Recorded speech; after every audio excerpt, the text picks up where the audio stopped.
Hi hello welcome back to our channel vlogs by Mala. ಇವತ್ತಿನ ವ್ಲಾಗ್ಗೆ ಎಲ್ಲರಿಗೂ ವೆಲ್ಕಮ್. ಇವತ್ತು ನಮ್ಮೂರಲ್ಲಿ ಗಣೇಶನ ಬಿಡ್ತಿದ್ದಾರೆ, ಅದರಿಂದ ಮಕ್ಕಳು ಸ್ಕೂಲಿಗೆ ಹೋಗಲ್ಲ, ನಾವು ಗಣೇಶ ಬಿಡೋದನ್ನು ನೋಡಬೇಕು ಅಂತ ಹೇಳಿದರು. ಅವರಿಗೆ ಸಹ ಇವತ್ತು ರಜೆ ಹಾಕ್ಸಿ ಮಕ್ಕಳನ್ನೆಲ್ಲ ಸ್ಕೂಲಲ್ಲಿ ಮನೇಲಿ ಇಟ್ಕೊಂಡಿದ್ದೀನಿ. ಹಾಗೆ ಬೆಳಗ್ಗೆ ಬ್ರೇಕ್ಫಾಸ್ಟಿಗೆ ಮೂಲಂಗಿನ ಯೂಸ್ ಮಾಡಿಕೊಂಡು ಒಂದು ಗೊಜ್ಜು ಮಾಡ್ತಿದ್ದೀನಿ, ಅದನ್ನು ತೋರಿಸ್ತೀನಿ. ಹಾಗೆ ರೈಸ್ ಏನಾದರೂ ಮಾಡಿಬಿಡೋಣ, ಟಿಫನ್ಗೆ ಅದೇ ಆಗುತ್ತೆ. ಇನ್ನೊಂದು ಸ್ವಲ್ಪ ಹೊತ್ತಾದರೆ ಗಣೇಶ ಬಿಡುವಾಗ ಅಲ್ಲೇ ಪ್ರಸಾದ ಕೊಡ್ತಾರೆ, ಅದೇ ತಿನ್ಕೊಳ್ಳೋಣ ಅಂತ ಹೇಳಿ ಪ್ಲ್ಯಾನ್ ಮಾಡಿಕೊಂಡೆ. ಆಮೇಲೆ ಬೇಗ ಮಕ್ಕಳಿಗೆಲ್ಲ ಸ್ನಾನ ಮಾಡಿಸಿ ಮತ್ತು ನಾನು ಸ್ನಾನ ಮಾಡಿಕೊಂಡು ಪೂಜೆ ಮಾಡಿ ದೇವರಿಗೆಲ್ಲ ಪೂಜೆಗೆ ಕೊಡಬೇಕು, ಅದರಿಂದ ಬೇಗ ಬೇಗ ರೆಡಿ ಆಗ್ತಿದ್ದೀವಿ. ಬನ್ನಿ ಇವತ್ತಿನ ವ್ಲಾಗ್ ಸ್ಟಾರ್ಟ್ ಮಾಡೋಣ. ಹಾಗೆ ಇನ್ನೂ ಯಾರೆಲ್ಲ ನಮ್ಮ ಚಾನಲ್ ಸಬ್ಸ್ಕ್ರೈಬ್ ಮಾಡದೆ ಹಾಗೆ ನೋಡ್ತಿದ್ದೀರಾ, ದಯವಿಟ್ಟು ಸಬ್ಸ್ಕ್ರೈಬ್ ಮಾಡಿ, ಹಾಗೆ ಸಪೋರ್ಟ್ ಮಾಡಿ. Thank you for watching. ಹಾಗೇನೆ ಗಣೇಶ ಎಷ್ಟೊತ್ತಿಗೆ ಎತ್ತಾರೋ ಗೊತ್ತಿಲ್ಲ ನಮಗೆ ಸರಿಯಾಗಿ, ಅದರಿಂದ ಎಲ್ಲರೂ ಫಸ್ಟ್ ಸ್ನಾನ ಮಾಡ್ಕೊಂಡ್ಬಿಡೋಣ, ಆಮೇಲೆ ಇರೋ ಕೆಲಸ ನೋಡ್ಕೊಳ್ಳೋಣ ಅಂತೇಳಿ ನೀರಿನ ಸ್ವಿಚ್ ಆನ್ ಮಾಡಿ ಫಸ್ಟ್ ಮಕ್ಕಳಿಗೆಲ್ಲ ನೀರಾಡಿದೆ. ಹಾಗೆ ನಮ್ಮ ನಾಯಿ ಮರಿ ಚಾರ್ಲಿಗೂ ಸಹ ಇವತ್ತು ಸ್ನಾನ ಮಾಡಿಸ್ಬೇಕು, ಅದರಿಂದ ಅದನ್ನು ಸಹ ಸ್ನಾನ ಮಾಡೋದಕ್ಕೆ ರೆಡಿ ಮಾಡಾಯಿತು. ನನ್ನ ಮಗಳಿಗೆ ಈ ಫ್ರೆಂಚ್ ಬ್ರೇಡ್ಸ್ ಹಾಕಿದ್ದೆ, ಅದನ್ನು ನೋಡೋದಕ್ಕೆ ಚೆನ್ನಾಗಿತ್ತು. ಸ್ಮಾಲ್ ಸ್ಮಾಲ್ ರ್ಯಾಬಿಟ್ ಕ್ಲಿಪ್ಸ್ ಎಲ್ಲ ಇತ್ತು, ಅದನ್ನು ಸಹ ಅದ್ರ ಜೊತೆಗೆ ಹಾಕಿದ್ದೆ, ನೋಡೋದಕ್ಕೆ ತುಂಬ ಕ್ಯೂಟ್ ಆಗಿತ್ತು. ಹೇರ್ ಸ್ಟೈಲ್ ಹೇಗಿದೆ ಅಂತ ಕಾಮೆಂಟ್ಸಲ್ಲಿ ತಿಳಿಸಿ. ಹಾಗೆ ನಮ್ಮ ಮಕ್ಕಳನ್ನು ಸಹ ರೆಡಿ ಮಾಡಿದ್ದೀನಿ. ಇದರಲ್ಲಿ ಚಾರ್ಲಿಗೆ ಸ್ನಾನ ಮಾಡಿಸಿರೋ ಕ್ಲಿಪ್ ಸ್ವಲ್ಪ ಲೇಟಾಗಿ ಆ್ಯಡ್ ಮಾಡಿದ್ದೀನಿ, ಅದನ್ನು ನೋಡಿ. ಅವನಿಗೆ ಸ್ವಲ್ಪ ಸ್ನಾನ ಮಾಡಿಸೋದಂದ್ರೆ ಸ್ವಲ್ಪ ಕಷ್ಟ ಹಿಡ್ಕೊಂಡು, ಇವಾಗ ತುಂಬ ಚಿಕ್ಕದಾಗಿದ್ದಾನಲ್ವಾ, ಅವನ್ನ ಒಬ್ಬಳೇ ಹಿಡ್ಕೊಂಡು ಸ್ನಾನ ಮಾಡಿಸ್ಬೇಕಂದ್ರೆ ಆಗೋದಿಲ್ಲ, ಇಬ್ರು ಹಿಡ್ಕೊಂಡ್ರು ಆಗೋದಿಲ್ಲ, ಚೆನ್ನಾಗಿ ಕ್ಲೀನಾಗಿ ಉಜ್ಜಿ ಅಟ್ಟೋದಕ್ಕಾಗೋದಿಲ್ಲ, ಅದರಿಂದ ಒಬ್ಬರೇ ಸ್ವಲ್ಪ ಹುಷಾರಾಗಿ ಹಿಡ್ಕೊಂಡು ಸ್ನಾನ ಮಾಡಿಸ್ಬೇಕು. ತುಂಬ ಅಂದರೆ ತುಂಬ ಚೇಷ್ಟೆ ಮಾಡ್ತಾನೆ ನೋಡಿ. ಕೂದಲೆಲ್ಲ ಚೆನ್ನಾಗಿ ಒಣಗಿದ್ದಾಗ ಎಷ್ಟು ದೊಡ್ಡದಾಗಿ ದಪ್ಪಕ್ಕೆ ಕಾಣಿಸ್ತಾನೆ, ಆದರೆ ಸ್ನಾನ ಮಾಡೋವಾಗ ಇಲಿ ಮರಿ ಥರ ಇಷ್ಟೇ ಇಷ್ಟಿದ್ದಾನೆ. ಇದಕ್ಕೆ ಒಂದು 2 ಮಂತ್ಸ್ ಆಗಿದೆ ಅಷ್ಟೇ. ಕೇರಳದಿಂದ ನಮ್ಮ ಮನೆಗೆ ಬಂದಿದ್ದಾನೆ ಇವನು. ಹಾಗೆ ಅವನಿಗೆ ಸ್ನಾನ ಮಾಡಿಸಿ ಮತ್ತೆ ಚೆನ್ನಾಗಿ ಬಿಸಿಲು ಬಿತ್ತು ಅಂತೇಳಿ ಬಿಸಿಲಲ್ಲೇ ಒಣಗಿಸ್ತಿದ್ದೀನಿ ನೋಡಿ. ರೆಡಿ ಮಾಡಿದ್ದಾದ್ಮೇಲೆ ಸ್ವಲ್ಪ 2 ಜುಟ್ಟು ಹಾಕಿ ಅದಕ್ಕೆ ಕ್ಲಿಪ್ಸ್ ಎಲ್ಲ ಹಾಕಿದೆ, ನೋಡೋದಕ್ಕೆ ಮುದ್ದು ಮುದ್ದಾಗಿ ಅಷ್ಟೇ ಚೆನ್ನಾಗಿದ್ದಾನೆ. ನಮ್ಮ ಚಾರ್ಲಿ ಹೇಗಿದ್ದಾನೆ ಅಂತ ಕಾಮೆಂಟ್ಸಲ್ಲಿ ತಿಳಿಸಿ. ಓಕೆ, ಈಗ ಬ್ರೇಕ್ಫಾಸ್ಟ್ ರೆಡಿ ಮಾಡೋಣ ಅಂತೇಳಿ ಎಲ್ಲ ರೆಡಿ ಮಾಡಿಟ್ಟಿದ್ದೀನಿ. ನಾನು ಲೇಟಾಗಿ ಸ್ನಾನ ಮಾಡ್ಕೊಳ್ಳೋಣ, ಈಗ ಏನು ಅರ್ಜೆಂಟ್ ಏನಿಲ್ಲ ಅಂತೇಳಿ ಫಸ್ಟ್ ಅವರಿಗೆಲ್ಲ ರೆಡಿ ಮಾಡಿಬಿಟ್ಟು ಆಮೇಲೆ ನಾನು ಬೇಕಾದ್ರೆ ಒಂದು 10 ಮಿನಿಟ್ಸಲ್ಲಿ ಸ್ನಾನ ಮಾಡ್ಕೋಬೋದು ಅಂತೇಳಿ ಬ್ರೇಕ್ಫಾಸ್ಟ್ ರೆಡಿ ಮಾಡ್ತಿದ್ದೀನಿ. ಆಗ್ಲೇ ಹೇಳ್ದೆ ಅಲ್ವಾ ಮೂಲಂಗಿ ಗೊಜ್ಜು ಮಾಡ್ತೀನಿ ಅಂತ, ಅದನ್ನು ಯಾವ ಥರ ಮಾಡೋದಂತ ಈ ವಿಡಿಯೋದಲ್ಲಿ ತೋರಿಸ್ತೀನಿ. ಗೊಜ್ಜೊಂದು ಸೈಡ್ ಮಾಡ್ತಾ ಇದ್ರೆ ಇನ್ನೊಂದು ಸೈಡ್ ಅಕ್ಕಿಗೆ ಅಂದರೆ ಅನ್ನ ಆಗೋದಕ್ಕೆ ಅಕ್ಕಿ ತೊಳೆದಿಟ್ಟಿಟ್ಬಿಟ್ಟೆ. ಕಿಚನ್ನಲ್ಲಿ ಅಡುಗೆ ಮಾಡಬೇಕಂದ್ರೆ ಕಿಚನ್ ಸ್ವಲ್ಪ ಕ್ಲೀನಾಗಿದ್ರೇ ಇಂಟ್ರೆಸ್ಟ್ ಚೆನ್ನಾಗಿರುತ್ತೆ, ಇಲ್ಲ ಅಂದರೆ ಗಜಿಬಿಜಿ ಅಂತ ನಮ್ಗೇನು ಕೆಲಸ ಮಾಡೋದು, ಏನು ಅಡುಗೆ ಮಾಡೋದು ಅನ್ನೋದು ತಲೆ ಕೆಟ್ಟೋಗುತ್ತೆ. ಏನಂದರೆ ಇವತ್ತು ಆ ಪ್ರಾಬ್ಲಮ್ ಇಲ್ಲ, ಗಣೇಶ ಬಿಡೋದ್ರಿಂದ ನಾವು ಪೂಜೆ ಕೊಡಬೇಕು ಅಂಥೇಳಿ ಬೇಗ ಬೇಗ ಮನೆಯೆಲ್ಲ ಕ್ಲೀನ್ ಮಾಡಿದ್ದೆ. ಈಗ ಬನ್ನಿ ಗೊಜ್ಜು ಹೇಗೆ ಮಾಡೋದಂತ ನೋಡೋಣ. ಈಗ ಒಂದು ಬಾಣಲೆಗೆ ಒಂದು 50 ml ಆಯಿಲ್ ತೊಗೊತಿದ್ದೀನಿ. ಈಗ ಎಣ್ಣೆ ಸ್ವಲ್ಪ ಚೆನ್ನಾಗಿ ಬಿಸಿ ಆದ ನಂತರ ಸಾಸಿವೆ 1 ಸ್ಪೂನ್ ತೊಗೊತಿದ್ದೀನಿ. ಸಾಸಿವೆ ಸಿಡಿದ ನಂತರ ನಾವು ಆವಾಗಲೇ ಸಣ್ಣ ಸಣ್ಣ ಕಟ್ ಮಾಡಿ ಇಟ್ಟಿದ್ವಲ್ಲ ಆ ಮೂಲಂಗಿ ಸೇರಿಸಿ, ಅದು ಸ್ವಲ್ಪ ಕಲರ್ ಚೇಂಜ್ ಆಗಬೇಕು, ಹಸಿ ವಾಸನೆ ಹೋಗಿ ಬೀರಬೇಕು, ಆ ಥರ ಫ್ರೈ ಮಾಡೋಣ. ಅದು ನಮ್ಗೆ ಗೊತ್ತಾಗುತ್ತೆ ಎಣ್ಣೆಲಿ ಮೂಲಂಗಿ ಫ್ರೈ ಮಾಡಿದಾಗ ಸೈಡ್ಸಲ್ಲೆಲ್ಲ ಸ್ವಲ್ಪ ಗೋಲ್ಡನ್ ಬ್ರೌನ್ ಕಲರ್ ಆಗುತ್ತೆ, ಆ ಕಲರ್ ಬರೋವರೆಗೂ ಚೆನ್ನಾಗಿ ಫ್ರೈ ಮಾಡ್ಕೊಳ್ಳೋಣ. ಇದಾದ ನಂತರ ಒಂದು ದೊಡ್ಡ ಸೈಜ್ ಬೆಳ್ಳುಳ್ಳಿನ ಬಿಡಿಸಿ ಚೆನ್ನಾಗಿ ಜಜ್ಜಿದ್ದೀನಿ, ಅದು ಸ್ವಲ್ಪ ಸೇರಿಸ್ಕೊಳ್ಬೇಕು. ಮತ್ತು ಈರುಳ್ಳಿ ಸಹ ಒಂದು ಈರುಳ್ಳಿ ಸಣ್ಣ ಹಚ್ಚಿ ಸೇರಿಸಿದ್ದೀನಿ. ಈಗ ಈರುಳ್ಳಿ ಬೆಳ್ಳುಳ್ಳಿ ಸಹ ಕಲರ್ ಚೇಂಜ್ ಆಗೋವರೆಗೂ ಫ್ರೈ ಮಾಡಿಕೊಂಡು ಸ್ವಲ್ಪ ಕರಿಬೇವು ಹಾಕ್ಕೊತಾ ಇದ್ದೀನಿ. ಇಲ್ಲಿ ನಮ್ಮ ಮನೆ ಹತ್ರ ಕರಿಬೇವು ಗಿಡ ಇದೆ, ಅದರಿಂದ ಫ್ರೆಶ್ ಆಗಿ ಕಿತ್ತು ಸೇರಿಸ್ಕೋಬೋದು. ಯಾವಾಗಲೂ ಅಷ್ಟೇ ಕರಿಬೇವು ಫ್ರೆಶ್ ಆಗಿ ಸೇರಿಸಿದ್ರೆ ಅದ್ರ ಘಮ ಆ ರೆಸಿಪಿಯಲ್ಲಿ ಚೆನ್ನಾಗಿ ಇರುತ್ತೆ. ಈಗ ಟೊಮೆಟೊ ಒಂದು 2 ಸೇರಿಸಿದ್ದೀನಿ. ಇಲ್ಲಿ ದಪ್ಪಗಿರೋ ಟೊಮೆಟೊ ಆದರೆ 2 ಸರಿ ಹೋಗುತ್ತೆ, ಸ್ವಲ್ಪ ಸ್ಮಾಲ್ ಸೈಜ್ ಆದರೆ ಒಂದು 4 ಸೇರಿಸ್ಕೊಳ್ಳಿ, ಸರಿ ಹೋಗುತ್ತೆ. ಇದೆಲ್ಲನೂ ಸ್ವಲ್ಪ ಸಾಫ್ಟ್ ಆಗೋವರೆಗೂ ಫ್ರೈ ಮಾಡೋಣ. ಈಗ ರುಚಿಗೆ ತಕ್ಕಷ್ಟು ಉಪ್ಪು. ನಾನು ಅಡುಗೆಗೆ ಯಾವಾಗಲೂ ಸಹ ಆದಷ್ಟು ಕಲ್ಲುಪ್ಪನ್ನೇ ಯೂಸ್ ಮಾಡ್ತೀನಿ. ಪುಡಿ ಉಪ್ಪು ಮತ್ತು ಈ ಪಿಂಕ್ ಸಾಲ್ಟ್ ಅದೆಲ್ಲ ಜಾಸ್ತಿ ಏನು ಯೂಸ್ ಮಾಡಲ್ಲ. ಪಿಂಕ್ ಸಾಲ್ಟ್ ಯಾವಾಗಲೂ ನಾವು ಲೈಫ್ ಸ್ಟೈಲ್ ಲ್ಯಾವಿಶ್ ಆಗಿ ತೋರಿಸ್ಕೊಳ್ಳೋದಕ್ಕಷ್ಟೇ ಅದು ಯೂಸ್ಫುಲ್, ಅದರಿಂದ ಏನು ಅಷ್ಟೊಂದು ಬೆನಿಫಿಟ್ಸ್ ಏನಿಲ್ಲ. ಅದರಿಂದ ಕಲ್ಲುಪ್ಪು ಯೂಸ್ ಮಾಡೋದು ಬೆಸ್ಟ್ ಅಂತ. ಆದರೆ ಸ್ವಲ್ಪ ನೋಡಿ ಚೆನ್ನಾಗಿರೋ ಬ್ರ್ಯಾಂಡಲ್ಲಿ ತಗೊಳ್ಳಿ. ಲೋಕಲಲ್ಲೆಲ್ಲ ತಗೊಂಡ್ರೆ ಅದು ಸ್ವಲ್ಪ ಅಯೋಡಿನ್ ಕಂಟೆಂಟ್ ಕಮ್ಮಿ ಇರುತ್ತೆ, ಅದರಿಂದ ನೋಡಿ ಸ್ವಲ್ಪ ಚೆನ್ನಾಗಿರೋ ಉಪ್ಪನ್ನು ತೆಗೆದು ಯೂಸ್ ಮಾಡಿ. ಈಗ ಗೊಜ್ಜು ಟೊಮೆಟೊ ಎಲ್ಲ ಸಾಫ್ಟ್ ಆಗಿದೆ. ಈಗ ಟೈಮಲ್ಲಿ ಸ್ವಲ್ಪ ಖಾರಕ್ಕೆ ಬೇಕಾಗಿರುವಷ್ಟು ಖಾರದ ಪುಡಿಲಿ ನಾನು ಒಂದು ಅರ್ಧ ಟೀ ಸ್ಪೂನ್ ತೊಗೊಂಡಿದ್ದೀನಿ. ಅರ್ಧ ಟೀ ಸ್ಪೂನ್ ಖಾರದ ಪುಡಿ ಮತ್ತು ನಾವು ಸಾಂಬಾರಿಗೆ ಅಂತ ಮನೇಲಿ ಮಾಡಿರ್ತೀವಲ್ಲ ಸಾಂಬಾರ್ ಪೌಡರ್, ಅದನ್ನು ಸ್ವಲ್ಪ ಒಂದು 1 ಟೀ ಸ್ಪೂನ್ ಅಷ್ಟೇ ಹಾಕಿದ್ದೀನಿ. ಇದನ್ನ ಹಾಕಿದ್ರೆ ಸ್ವಲ್ಪ ಟೇಸ್ಟ್ ಚೆನ್ನಾಗಿರುತ್ತೆ. ಅದರಿಂದ 2 ಸಹ ಖಾರಕ್ಕೆ ಈಕ್ವಲ್ ಆಗೋ ಥರ ಆಡ್ ಮಾಡಿದ್ದೀನಿ. ಈಗ ಒಂದು ಅರ್ಧ ಗ್ಲಾಸ್ ಅಷ್ಟು ನೀರು ಆಡ್ ಮಾಡೋಣ. ಈ ಮಸಾಲೆಸ್ ಎಲ್ಲ ಬೇಯಬೇಕಲ್ವಾ ಅದ್ರಿಂದ.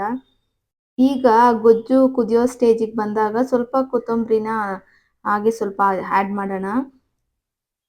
ಕೊತ್ತಂಬರಿ ಆಡ್ ಮಾಡಿದ್ಮೇಲೆ ಸ್ಟವ್ ಆಫ್ ಮಾಡಿಬಿಡೋಣ. ಇದನ್ನ ಹೀಗೆ ಬಿಸಿ ಬಿಸಿ ಸರ್ವ್ ಮಾಡಿದ್ರೆ ಟೇಸ್ಟ್ ಚೆನ್ನಾಗಿರುತ್ತೆ. ಸಪೋಸ್ ಏನಾದರೂ ನಿಮಗೆ ತುಪ್ಪ ಅಂದರೆ ಇಷ್ಟ ಇದ್ದರೆ ತುಪ್ಪನೂ ಸಹ ಆಡ್ ಮಾಡ್ಬೋದು. ಲಾಸ್ಟಲ್ಲಿ ಆಡ್ ಮಾಡ್ಕೋಬೋದು. ಇಲ್ಲ ಅಂದರೆ ನೀವು ಊಟ ಮಾಡುವಾಗ ಸಹ ಆಡ್ ಮಾಡಿದ್ರೆ ಚೆನ್ನಾಗಿರುತ್ತೆ. ಅಷ್ಟೇ, ಇನ್ನೇನು ಗೊಜ್ಜು ರೆಡಿ. ಆ್ಯಕ್ಚುಲಿ ನಾನು ಈ ಗೊಜ್ಜು ಮಾಡೋದನ್ನು ಕಲ್ತ್ಕೊಂಡಿದ್ದು ಒಂದ್ಸರ್ತಿ ನಾವು ಲೈಕ್ ಒಂದು ಹಾಸ್ಪಿಟಲ್ಗೆ ಹೋಗಿದ್ವಿ. ಅಲ್ಲಿ ಹೊರಗಡೆ ಊಟ ಮಾಡೋ ಆ ಟೈಮಲ್ಲಿ ಹೊರಗಡೆ ಹೋಗಿ ಊಟ ಮಾಡಿದಾಗ ಈ ಗೊಜ್ಜು ಸಹ ಅವರು ಊಟದಲ್ಲಿ ಕೊಟ್ಟಿದ್ದರು. ಇದನ್ನ ಹೇಗೆ ಮಾಡ್ತೀರಾ ಅಂತ ಕೇಳಿದ್ದಕ್ಕೆ ಅವ್ರು ಹೇಳಿದ್ದು ತುಂಬ ಅಂದರೆ ತುಂಬ ಚೆನ್ನಾಗಿತ್ತು. ಆವತ್ತಿಂದ ಒಂದು ಫಸ್ಟ್ ಟೈಮ್ ಒಂದು 2 ಮಂತ್ಸ್ ಬ್ಯಾಕ್ ಟ್ರೈ ಮಾಡಿದ್ದೆ. ಅದಾದ ನಂತರ ಇವತ್ತೇ ಟ್ರೈ ಮಾಡಿರೋದು. ಬಟ್ ಚಪಾತಿ ಮತ್ತು ದೋಸೆಗೆ ಸಹ ಚೆನ್ನಾಗಿರುತ್ತೆ. ನಾನು ಟ್ರೈ ಮಾಡಿದ್ದೀನಿ. ನೀವು ಬೇಕಂದರೆ ನೀವು ಸಹ ಮಾಡಿ ನೋಡಿ. ಕ್ವಿಕ್ಕಾಗಿ ಆಗೋಗುತ್ತೆ, ಹಾಗೆ ಟೇಸ್ಟು ಸಹ ಚೆನ್ನಾಗಿರುತ್ತೆ. ಹಾಗೆ ಇನ್ನೇನು ಅಡುಗೆ ಆಯಿತು ಅಂತೇಳಿ ನಾನು ಮಕ್ಕಳಿಗೆಲ್ಲ ಬಡಿಸ್ಬಿಟ್ಟು ನಾನು ಸ್ನಾನ ಮಾಡ್ಕೊಂಡು ಬಂದು ಊಟ ಮಾಡಿದೆ. ಊಟ ಮಾಡೋ ಅಷ್ಟರಲ್ಲಿ ತಮಟೆ ಸೌಂಡು ಹೊರಗಡೆ ಕೇಳ್ತಿತ್ತು. ಸರಿ ಅಂತೇಳಿ ಬೇಗ ಬೇಗ ಊಟ ಮಾಡಿ ಹೊರಗಡೆ ಗಣೇಶ ಎತ್ತೋದನ್ನು ನೋಡೋಣ ಅಂತೇಳಿ ಎಲ್ಲರೂ ಮಕ್ಕಳನ್ನ ಕರ್ಕೊಂಡು ಹೋಗೋಣ ಅಂತ ಮನೆಯೆಲ್ಲ ಬೀಗ ಹಾಕಿದೆ.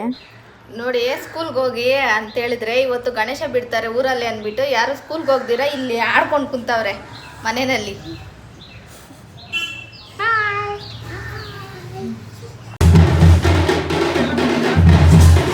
ಏನು ಇವತ್ತಂತೂ ಊರಲ್ಲಿರುವ ಗಂಡು ಮಕ್ಳೆಲ್ಲಾನು ಒಂದೇ ಹತ್ರನೇ ಏನು ಎಲ್ಲರೂ ವೈಟ್ ಶರ್ಟ್ಸ್ ಹಾಕ್ಕೊಂಡು ಹಿಂದೂ ಮುನ್ನಣಿ ಇದು ಬರುತ್ತೆ ಅಲ್ವಾ ಟವೆಲ್ ಆರೆಂಜ್ ಕಲರ್ದು, ಅದನ್ನ ಹಾಕ್ಕೊಂಡು ಏನು ಫುಲ್ ಮಿಂಚಿಂಗು. ಅದೇನೋ ಗೊತ್ತಿಲ್ಲ, ಗಂಡು ಮಕ್ಳಿಗೆ ಈ ಹಬ್ಬ ಅಂದರೆ ಏನೋ ಅವರಿಗೆ ಎಲ್ಲ ಹಬ್ಬಗಳಿಗಿಂತಲೂ ಈ ಹಬ್ಬ ಅಂದರೆ ಎಷ್ಟೊಂದು ಖುಷಿ. ಅವ್ರು ಇಷ್ಟ ಬಂದಂಗೆಲ್ಲ ಇರ್ಬೋದು, ಕುಣಿಬೋದು, ಆಡ್ಬೋದು. ಅದರಿಂದ ಮಕ್ಕಳಿಗೆ ಫುಲ್ ಯಾವಾಗ ಯಾವಾಗ ಗಣೇಶ ಹಬ್ಬ ಬರುತ್ತೋ ಅಂತ ಕಾಯ್ತಿರ್ತಾರೆ.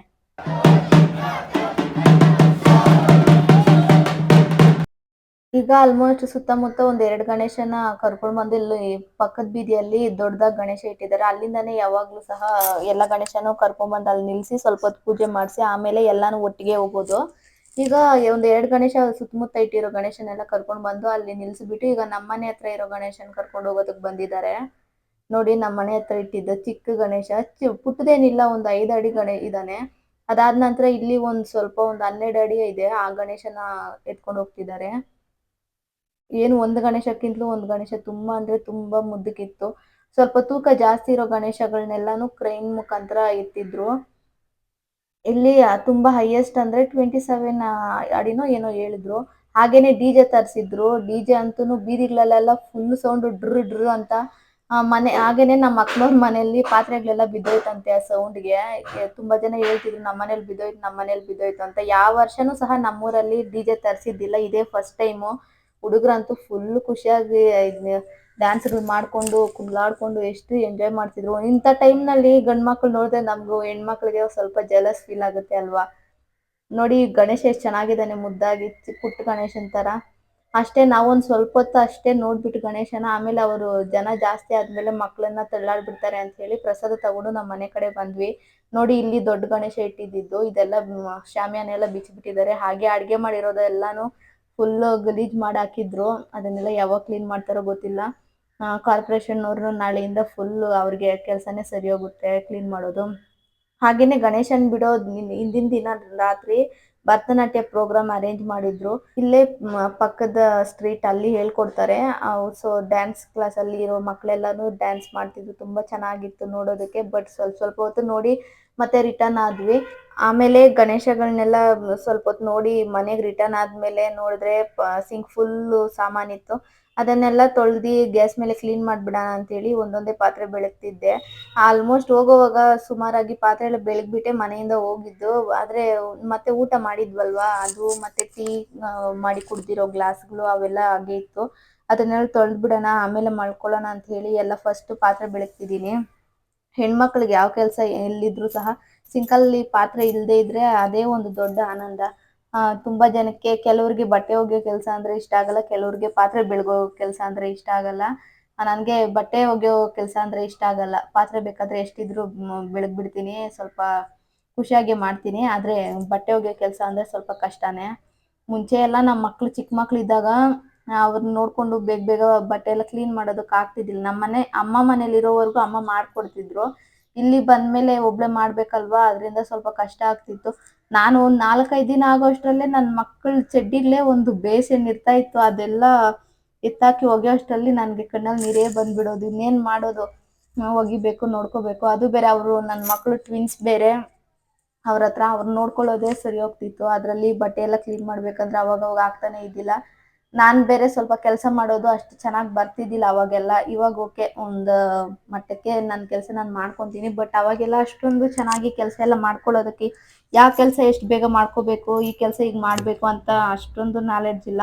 ನಿಮ್ಗೆಲ್ರಿಗೂ ಗೊತ್ತಿರುವ ಹಾಗೆ ಪೋಸ್ಟ್ ಪಾರ್ಟಮ್ ಡಿಪ್ರೆಷನ್ ಅನ್ನೋದು ಒಂದಿರುತ್ತೆ. ಅದು ಎಷ್ಟೊಂದು ಕಷ್ಟ ಅಂದರೆ ಆ ಟೈಮ್ನಲ್ಲಿ ಏನಪ್ಪ ನಮಗೆ ಏನಕ್ಕೆ ಮಕ್ಕಳು ಮಾಡ್ಕೊಂಡ್ವೋ, ಮಕ್ಳು ಏನಕ್ಕೆ ಬೇಕು ಅನ್ನೋ ಥರ ಆಗ್ಬಿಡುತ್ತೆ. ಅಷ್ಟೊಂದು ಕಷ್ಟ ಅನಿಸ್ಬಿಡುತ್ತೆ. ನಮಗೆ ನಾವು ಟೈಮ್ ಕೊಡೋದಕ್ಕೆ ಆಗೋದಿಲ್ಲ, ಸರಿಯಾದ ಟೈಮ್ಗೆ ನಾವು ತಿನ್ನೋದಕ್ಕಾಗೋದಿಲ್ಲ. ನಮ್ಮ ಮಕ್ಕಳಂತೂ ಬಾತ್ರೂಮ್ಗೆ ಹೋದ್ರೂ ಸಹ ಅಳೋರು. ಬಂದು ಬಾಗ್ಲ ಹತ್ರ ನಿಂತ್ಕೊಂಡು ಬಾಗ್ಲು ಹೊಡಿಯೋದು, ಮತ್ತೆ ಅಳೋದು, ಆ ಥರ ಮಾಡ್ತಿದ್ರು. ಎಷ್ಟೊಂದು ದಿನ ನಾನು ಹತ್ಕೊಂಡೇ ಊಟ ಮಾಡಿದ್ದೀನಿ. ಇನ್ನೇನು ಮಾಡೋದು, ಅದೆಲ್ಲ ಮುಗ್ದೋಯ್ತು. ಇವಾಗ ಅವರು ದೊಡ್ಡವರಾದ್ರು, ಇವಾಗ ನಮಗೆ ಹೆಲ್ಪ್ ಮಾಡೋ ಸ್ಟೇಜಿಗೆ ಬಂದ್ಬಿಟ್ಟಿದ್ದಾರೆ. ಇವಾಗ ಒಂದೊಂದು ಸರ್ತಿ ಮನಸ್ಸು ಇವಾಗ ನಮಗೆ ಸಪೋರ್ಟ್ಗೆ ನಮ್ಮ ಮಕ್ಕಳು ಇದ್ದಾರೆ ಅನ್ನೋದು ಒಂದೊಂದು ಸರ್ತಿ ಅನಿಸುತ್ತೆ. ಆದರೂ ಸಹ ಅವ್ರನ್ನು ಇನ್ನೂ ಎಷ್ಟು ದೊಡ್ಡವ್ರು ಮಾಡಿದ್ರೆ ಅವರು ನಮಗೆ ಫುಲ್ ಸಪೋರ್ಟ್ ಆಗಿರೋದಲ್ವಾ. ಏನೋ ಗೊತ್ತಿಲ್ಲ, ಅವರು ನನಗೆ ಸಪೋರ್ಟಿವ್ ಆಗಿ ಇರ್ತಾರೋ ಇಲ್ವೋ ಅದು ಸೆಕೆಂಡ್ರಿ. ಬಟ್ ಅವ್ರ ಜೀವನದಲ್ಲಿ ಅವ್ರು ಚೆನ್ನಾಗಿರ್ಬೇಕು ಅಂತ ನಾನು ಯಾವಾಗಲೂ ಕೋರ್ಕೊತೀನಿ ಅಷ್ಟೇ. ಇನ್ನೇನು ಪಾತ್ರೆ ಬೆಳಗ್ತಾ ಬಂತು. ಪಾತ್ರೆ ಇಲ್ಲ ಇಲ್ಲ ಅನ್ಕೊಂಡೆ ಆಲ್ಮೋಸ್ಟ್ ಒಂದು ಅರ್ಧ ಬೇಷನಷ್ಟು ಪಾತ್ರೆ ಇತ್ತು. ಅಷ್ಟೇ ಪಾತ್ರೆ ಬೆಳಗಿದ್ಮೇಲೆ ಗ್ಯಾಸ್ ಮತ್ತೆ ಪಕ್ಕದಲ್ಲಿ ಎಲ್ಲ ಕ್ಲೀನ್ ಮಾಡಿ ಸಿಂಕೆಲ್ಲ ತೊಳೆದಾಯ್ತು. ಇನ್ನೇನು ಗಣೇಶ ಹಬ್ಬ ಎಲ್ಲ ಮುಗೀತು. ಇವತ್ತು ಗಣೇಶನ್ನೆಲ್ಲನೂ ನೀರಲ್ಲಿ ಬಿಡೋದಕ್ಕೆ ತಗೊಂಡೋದ್ರು. ಮಕ್ಕಳಂತೂ ಫುಲ್ ಡಿಸಪಾಯಿಂಟ್ ಆಗಿಬಿಟ್ಟಿದ್ದಾರೆ ಪಾಪ. ಡೈಲಿ ಗಣೇಶ ಹತ್ರ ಹೋಗೋದು, ಸ್ವಲ್ಪ ಹೊತ್ತು ಟೈಮ್ ಸ್ಪೆಂಡ್ ಮಾಡೋದು, ಅವ್ರಿಗೂ ಸ್ವಲ್ಪ ಬೋರಿಂಗ್ ಆಗಿಲ್ಲದೆ ಚೆನ್ನಾಗಿರ್ತಿತ್ತು. ಆದರೆ ಇವತ್ತೇನು ಮಾಡೋದು, ಅವ್ರು ಬಿಡಲೇಬೇಕು. ಸುತ್ತಮುತ್ತ ಊರುಗಳಲ್ಲೆಲ್ಲ ಒಂದು 3 days ಅಷ್ಟೇ ಪರ್ಮಿಷನ್ ಕೊಟ್ಟಿದ್ರು. ನಮ್ಮೂರಲ್ಲೇ 7 days ಪರ್ಮಿಷನ್ ತಗೊಂಡಿದ್ದು. ಫುಲ್ DJ ಎಲ್ಲ ಇಟ್ಟಿದ್ರು. ಎಷ್ಟು ಚೆನ್ನಾಗಿತ್ತಂದ್ರೆ ಮಕ್ಕಳಿಗೆಲ್ಲ ಫುಲ್ ಖುಷಿ ಆಗಿಬಿಟ್ಟಿದ್ರು. ತಮಟೆ ಸೌಂಡ್ಗಿಂತಲೂ ಈ ಸರ್ತಿ DJ ಸೌಂಡಲ್ಲಿ ಮಕ್ಕಳಂತೂ ಫುಲ್ ಎಂಜಾಯ್ ಮಾಡಿದ್ದಾರೆ. ಮಕ್ಕಳಿಗಿಂತಲೂ ದೊಡ್ಡವರು ಚಿಕ್ಕವರು ಅನ್ನೋ ಭೇದ ಭಾವ ಇಲ್ದಿರೋ ಫುಲ್ ಎಂಜಾಯ್ ಮಾಡಿದ್ದಾರೆ. ಮತ್ತು ಇವಾಗ ಎಲ್ಲ ಹಬ್ಬ ಮುಗಿದ ನಂತರ ಮನೆಗೆ ಬಂದ್ವಿ. ಅಲ್ಲಿ ಗಣೇಶ ಹತ್ರ ಪ್ರಸಾದ ಕೊಟ್ಟಿದ್ರು, ಅದೇ ಎಲ್ಲರೂ ತಿಂದಿದ್ದೀವಿ. ಹಾಗೆ ಪಾತ್ರೆ ಜಾಸ್ತಿ ಇತ್ತಂತೆಲ್ಲ ತೊಳೆದಿಟ್ಬಿಟ್ಟು ಇನ್ನೇನು ಕೆಲಸ ಎಲ್ಲ ಆಯಿತು. ನಿದ್ದೆ ಹೋಗ್ಬೇಕಷ್ಟೇ. ಇವಾಗ ತುಂಬ ನಿದ್ದೆ ಬರ್ತಿದೆ. ಓಕೆ, ಇವತ್ತಿನ ವ್ಲಾಗ್ ನಿಮ್ಗೆಲ್ಲರಿಗೂ ಇಷ್ಟ ಆಗಿದೆ ಅಂತ ನೆನೆಸ್ಕೋತೀನಿ. ಹಾಗೆ ಇನ್ನೊಂದು ವ್ಲಾಗ್, ಇಂಟ್ರೆಸ್ಟಿಂಗ್ ಆಗಿರುವ ವ್ಲಾಗಲ್ಲಿ ನಿಮ್ಮನ್ನು ಮೀಟ್ ಮಾಡ್ತೀನಿ. ಟಿಲ್ ದೆನ್ ಬಾಯ್.